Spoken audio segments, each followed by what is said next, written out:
Welcome back, fanboys and fangirls, to another episode of TV Talk. This week, we're talking about Loki, episodes 1 through 3. Loki came out as I was going...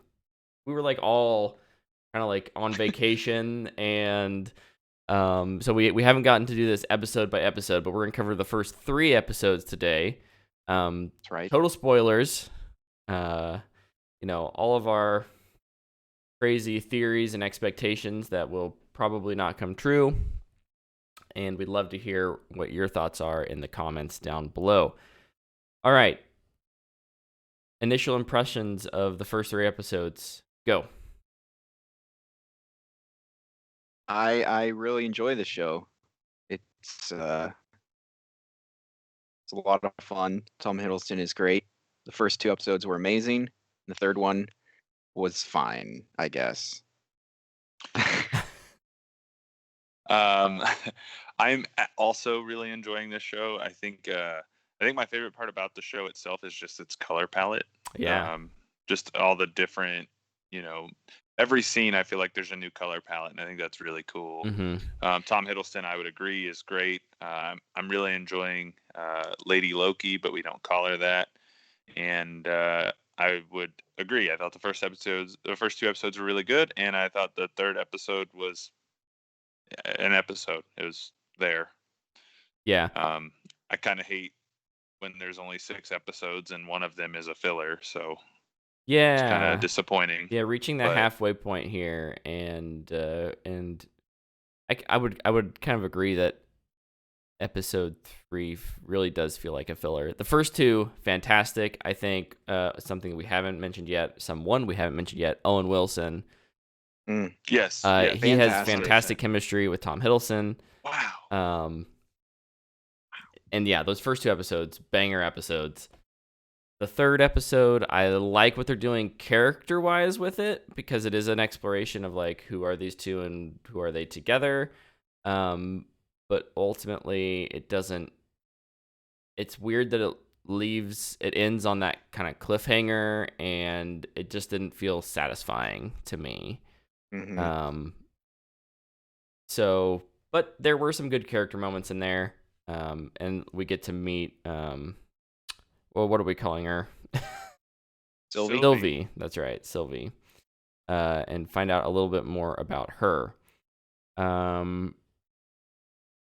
What have been your absolute favorite moments in the first 3 episodes so far?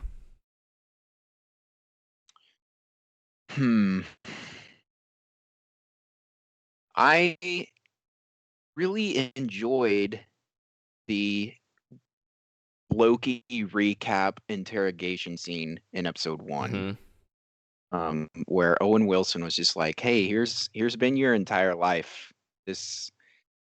This is what everything you've done, and here's everything that you were supposed to do before you became a variant.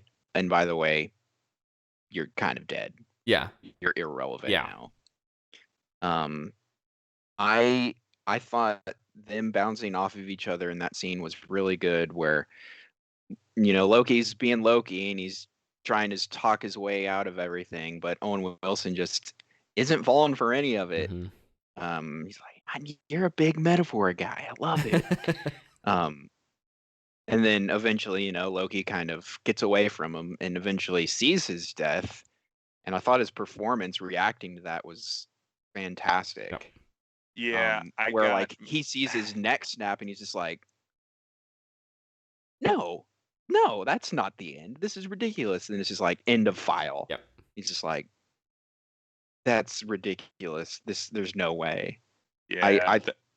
I thought that was fantastic by everybody in that episode.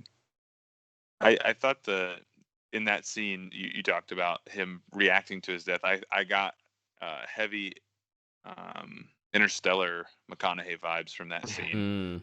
I thought that was really cool. My favorite moment so far has probably been in, I believe, episode 2, when Loki is researching how the variant is hiding. Yeah. And he's kind of going back through the disasters, and then we get the big Pompeii scene. I think that's been my favorite moment of the show so far. Just I don't know. I love the montage idea of researching, because like that's something I feel like we gloss over a lot in the MCU, is like how we get somewhere. Yeah, Um, the short answer is always people are incredibly smart, and they'll just yeah, spit yeah, out yeah, like two sentences of things, and we just kind of accept it, and then we move on. And to see a yeah, little bit of like research happening, agreed, very cool. yeah. And then honorable mention, and this is not really an actual moment, I would say, but something I really hope that is paid off later is the Owen, the Mobius jet ski bit. Yeah. I really hope the show ends with him getting a jet ski. Yes. Fingers crossed for that. I really enjoyed that. Yep. Or in the last episode, he's going to have to save the world and get somewhere quick on a jet ski. Oh. Yeah, something. I just hope that that gets paid off. Yeah. Yep. That's too big a carrot to dangle and not give to us. So. Yeah. I think for me, my favorite moment so far was probably there, like right after you talked about doing the research and they figure out, well, they're hiding in apocalypses, and they go to Pompeii and they figure out then there's the little candy bar wrapper, and so then they go to the future, which is something the MCU has not done yet.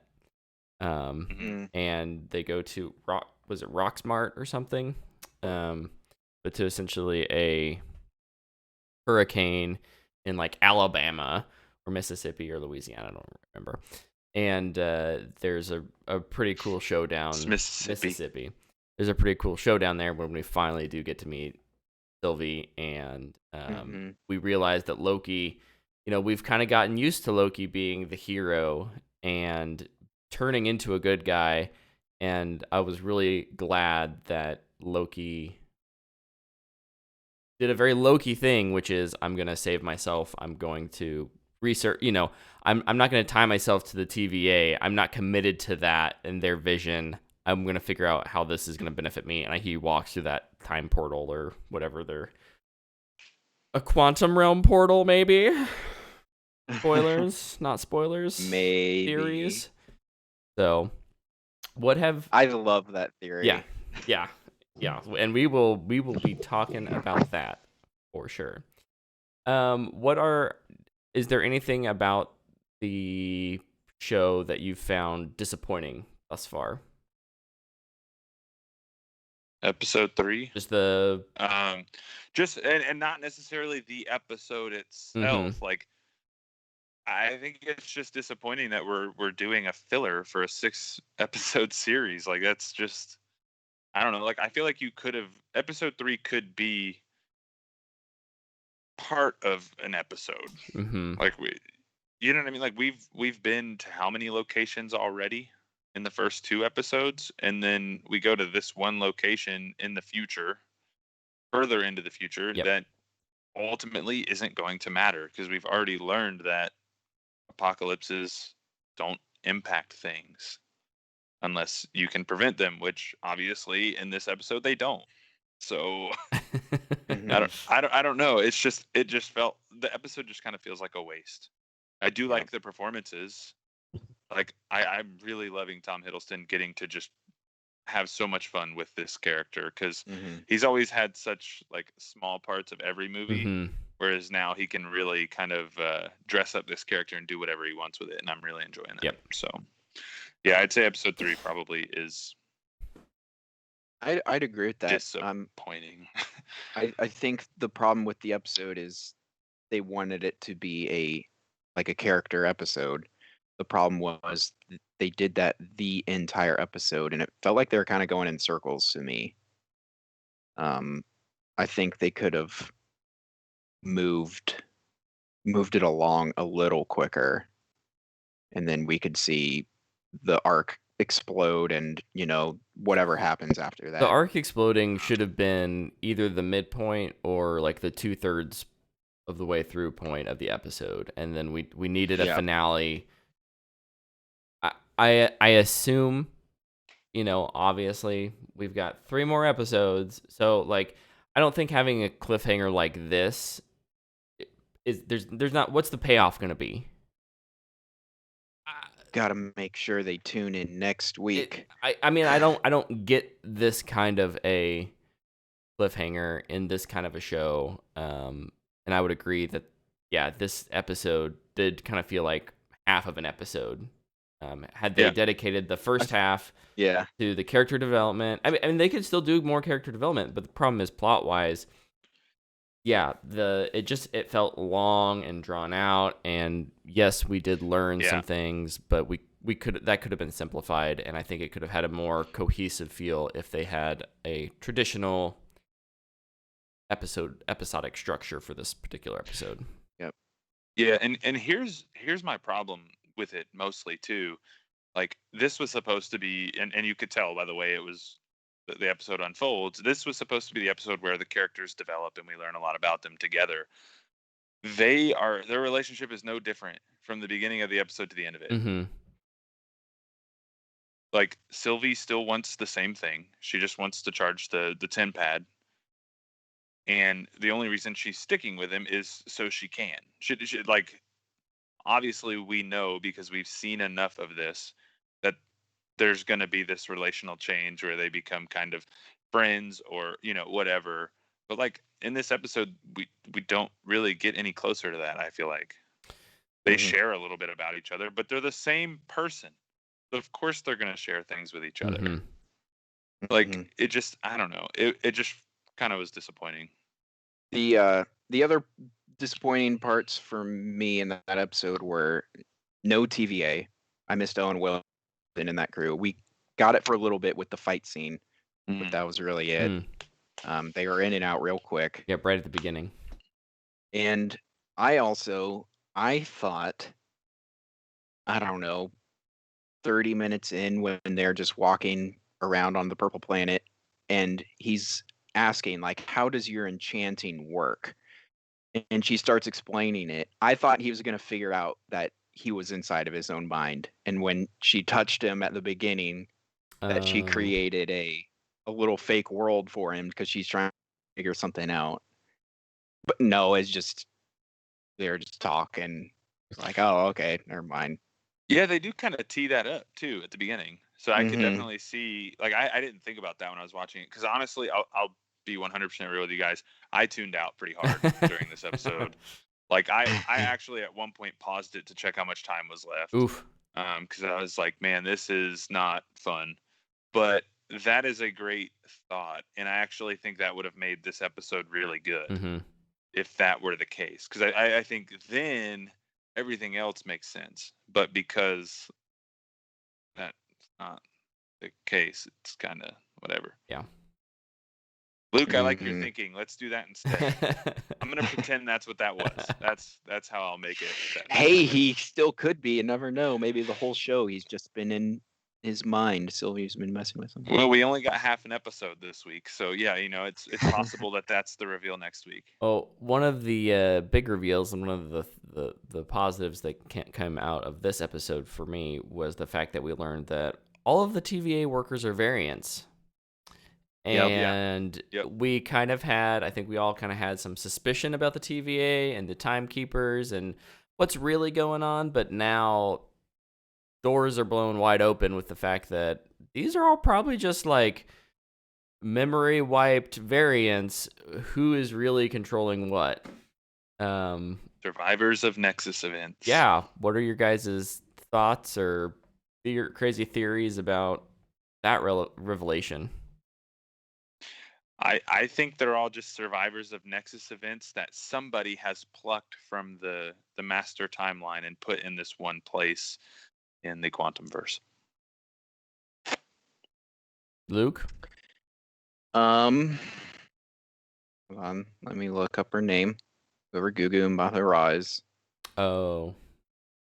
Ravonna Renslayer, that's Renslayer, it. Yeah. Her last name's Slayer. She's definitely a bad guy. Not wrong. I'm pretty sure, and this kind of goes back into the TVA and the quantum realm theory, she is the love of, oh my gosh, of Kang. Oh. The Conqueror. who's a timekeeper, Mm-hmm. who is one of the Mm. statues, who are definitely the bad Yeah. guys. Mm-hmm. There's statues everywhere. Of course they're the bad guy. Yeah. The whole Um, false idol theory. yeah. I don't know if it could be her or him or them both or something with that, but Kang is definitely showing up. That's all I know. Yeah. Jonathan Majors is showing up to tee off Quantumania. Yeah, and I think with how long ago it was revealed that he was going to be playing Kang, I wonder if this is wise because it was going to show up on his page. Oh, yeah. Yeah. More credence to the quantum realm theory. Yep. Agreed. There's also the theory, and I think the showrunner, lead writer, whatever, even talked about it, but I didn't read the quote. Sylvie is a mix of kind of a hybrid character of Lady Loki and the Enchantress. Yeah, because there's a Hmm. number of times when they use the enchanting Enchant, and like they kind enchant, of lean into that enchant. in the verbiage they use, but obviously she's Mm-hmm. not just a pure 1-to-1 copy of Enchantress. Mm-hmm. Hmm. So, other highlights, thoughts. I'm really enjoying Tara Strong as Miss Minutes. That's one of those Yes, small. always. That's one of those Yeah. small things, and I'm They're like, strong. yeah, that's fun.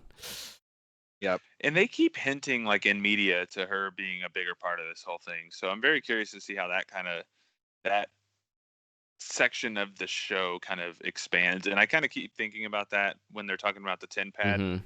Is it tent pad or 10 pad? Or Tim, temp? Okay, Tim pad. All right, cool. I Like a think temp that's what the roll. subtitle said.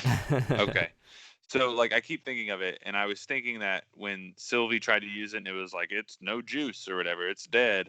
I thought Loki was going to try to use it, and it was going to be charged because I thought Miss Minutes was going to be interfering with things. Oh. Um, but obviously that was not the case. I So guess another little thing that kind of annoyed me a little bit, but also I didn't really care too much, was they bring up that he killed Clark Gregg in the Oh Avengers, yeah. and they could have just been like, and they brought him back to life, Mm. but they just said he's dead. Yeah. So I guess that just pretty much confirmed that Agents of Shield is definitely not canon anymore. yeah, they kind of pretend they're like trying to sweep it under the rug. Like, They just yeah, ignore it, which is yeah, a shame because that show is pretty dang good, especially in the later And seasons. I feel like even with like introducing the TVA and this kind of like we can kind of go and reset whatever we want whenever we want. Like you could at least acknowledge like yeah, it kind of exists, and maybe they will just use that to like pluck if there's like a character they want to bring back, they can pluck them out. But yeah, I would agree that was a little disappointing. Hey, but once the timekeepers are defeated, there will be no more one sacred timeline. Then we'll get all of our different versions. Maybe it's just a different I do version. feel like yeah, oh, with the fact that Marvel does announce things, 10 years ahead of schedule. Not really. Like 3 or 4. COVID made it all chaos. yeah. Like we know Multiverse of Madness is coming. And literally like in the first like episode of the show they're like there are no multiverses. There's one perfect timeline. I'm like, "Okay, so I know how this series is going to Sacred end and time. it's going to end with the multiverse thing happening." So like I can only do so much speculation about like how is it going to happen, I guess, because I know what's going to happen. Mm-hmm. That's one of those where I've tried just to not think about it too much, and I'm just trying to go along for the ride. Mm-hmm. Also, love the Infinity Stone Oh, slap. that was a great little Like gag. Yeah. they use them as paperweights, and you could just see the life drop out of his eyes again. Like my entire war on Earth that I was doing for Thanos was literally meaningless. Yeah. Yeah. I also want to shout out the design. I love the Mm. TVA architecture and just that, like, like that whole world. It just is. It's really cool and really unique for the MCU, and I love how they Yeah. get to play around with. Let's just like drop in this like 19, I don't know, 40s, 50s, 60s kind of design, and we've never seen that in the MCU before. So Yeah. Also love the soundtrack. yeah, it's been good. They mix in those old Thor themes Mm-hmm. from those movies, and they have like different genres kind of all those different themes, and I really really like that. We got the musical from Ragnarok where Odin says bye bye and floats away in sparkly dust, and I really like that. It's a little sadder in the actual movie than how I described it, but All good. Oh, I was sorry. I was doing some on-air research here, and the critical response by episode. Episode 1 and 2 essentially had a 97% positive reviews. This is critical, not audience. on On Rotten Rotten Tomatoes, and the third one dropped down to an 86. Yeah. So it's still good, but like Still that's a really big good. drop. So be interesting to see how the rest. Deservedly so to have that drop. I think so, and it's not, again, that's not rotten. That's still fresh. No, it's still good. It's just I think our this is just me justifying how we feel about it. Like, okay, good, oh, we're not the I only people mean, who feel this way. yeah. I mean, there's definitely a drop off. The cliff is there, but they can always climb that cliff in the next episode, so I'm not too concerned. I mean, obviously it's only 3 episodes, but 2 of the 3 have been great. Yep. So, And if 2 of the 3 one of the miss. last 3 are great as well, I think you've got a really solid series. Yeah. I also don't expect any series to like maintain like a near perfect score for the entire run of its, even if it is only 4 or 6 episodes. Like, even limited series typically have like that one kind of dipped. So I'm Yeah. not hating on the creators. Good job, team. I'm still very excited to see what you've got left. Okay. Any final thoughts? Only thing I'll hate on is that it's on Wednesdays and not Fridays. Yeah, that is Ugh. weird. Don't like Stupid. that. Stupid. Yeah, not a fan of that either. But and it's weird because it's not like Marvel. Has Black Widow's not out. Black Widow won't be out until this is done, or will the last one No, it'll be the penultimate week. week? Yeah, it's 2 weeks away. And maybe that's why they did it. No, 3 weeks. So that like you could watch Loki on Wednesday, and then early previewers could go see it on Thursday, and general audiences don't have to compete with it on Friday. I don't know. That's my only way I can rationalize it. Good enough for Any final thoughts, me. Tyler? Nope. I'm ready to theory craft. All right, what do we got? What's our big prediction for next week? Oh, for next Oh, week. or just the entire series, whatever you want to do. Sharon Carter's gonna show up. Ooh, I like it, Luke. And she's the main bad guy. She's the power broker in this show too. Yes. I guess I don't know. I'm going to steal Luke's kind of. I like Luke's idea of her creating that world for Loki. I hope that comes true because I think Luke has a wonderful idea. And I hadn't thought about that until he said it. And then I was like, this just makes too much sense. This should happen. Mm-hmm. Yeah. I also think that this show is, while I do think this is in the quantum verse, and I'm sure we're going to talk about that in a minute, I think this show has a very good chance to end in the vein of like a Lost, Mm. where there's just like all this stuff's gonna happen, but in reality, there's no impact. It's just for pure entertainment for us. Mm. Yeah, because the other two shows that have been released so far, WandaVision and Falcon and the Winter Soldier, both do set up, like, they have very complete stories on their own that do have like make a meaningful change to the MCU, and I would say that these probably will have some meaningful impact on the MCU. But I get what you're saying, Tyler, Yeah. with the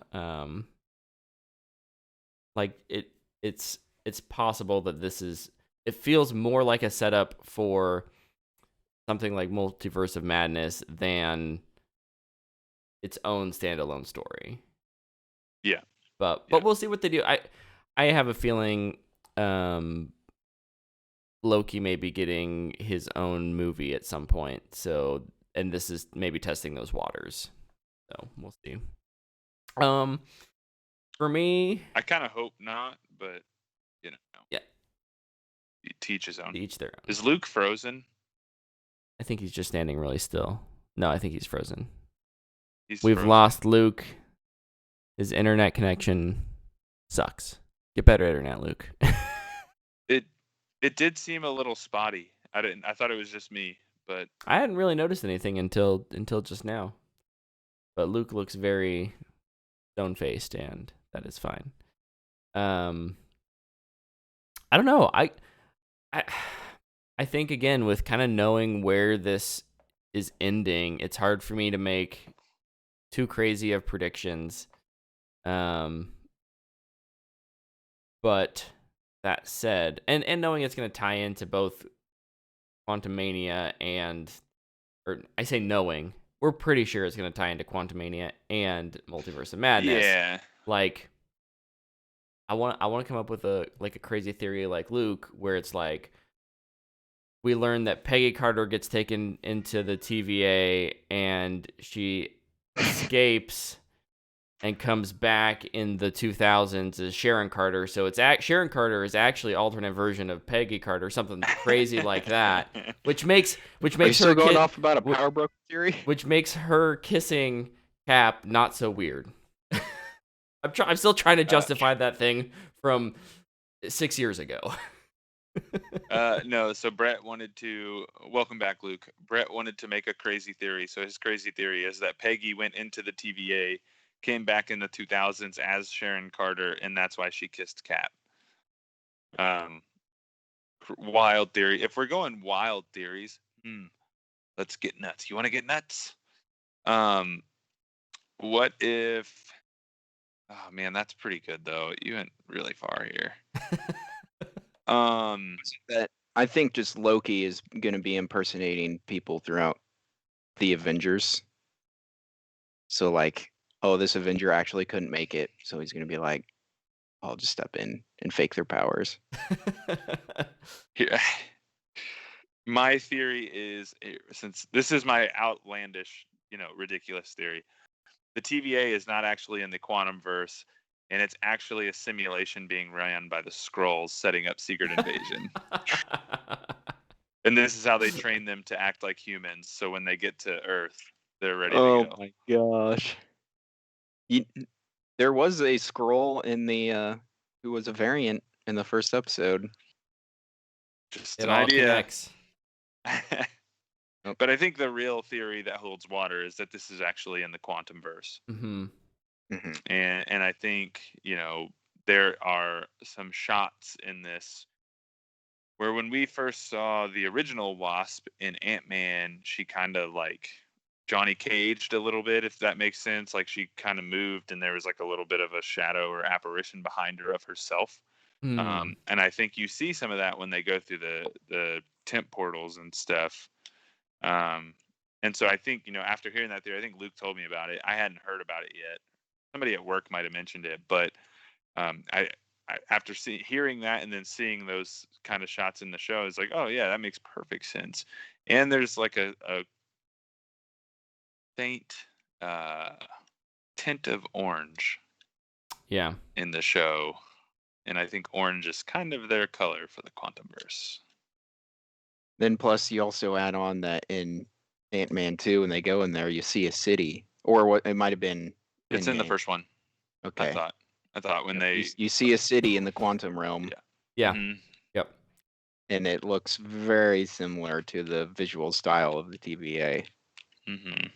I forgot about that. Yeah.